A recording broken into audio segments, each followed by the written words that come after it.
જય માતાજી મિત્રો, આજે છીએ આપણે ઘરે એકલા અને આજે મિત્રો આપણે હાથે જમવાનું બનાવવાનું છે. હાલો પેલા લોટ બાંધી નાખીને પછી રોટલી બનાવી નાખી. તો જો આપણે લોટ બાંધવા માંડી જઈએ, હાલો લોટ બાંધી નાખી. તો મિત્રો જો આપણો લોટનો પિંડો કમ્પ્લીટ થઈ ગયો છે. હવે આપણે રોટલી થાય એવડા જો આવડાની એક રોટલી થાય એવડા આપણે ગનુડિયા બનાવી લેવાના છે, પછી આપણે રોટલી વણવાની. તો મિત્રો જો આપણે ગનુડિયા બનાવી નાખ્યા છે. હવે જો આ લોટ નાખી પછી રોટલી કરવાનું ચાલુ કરવાનું છે. તો હાલો જો રોટલીને આપણે આમાં વણવાની છે, જોઈજો મિત્રો.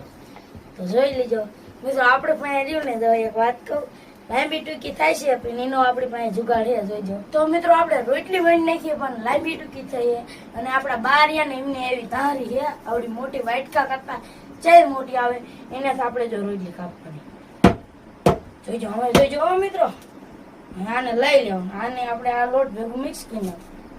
હવે જોઈજો આપણી કલાકારી. ભાઈ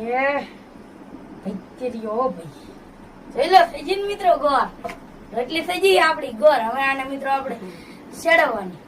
તો મિત્રો જો આપણે ગેસ ચાલુ કરી નાખ્યો હોય ને તાવડી મૂકી દઈએ અને હવે આ રોટલી નાખી દઈએ આપણે તાવડીમાંથી.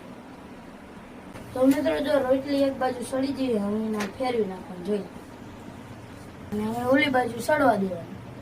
તો મિત્રો આપણે રોટલી બની જઈએ, જો જોઈ લો. અને આને આપણે જો બહાર કાઢી લીધી છે, જોઈ લો આપણી રોટલી થઈ ગઈ કમ્પ્લીટ. તો મિત્રો આપણે જો શાક બનાવીને ઉતારી લીધું છે, તમે જોઈ લો.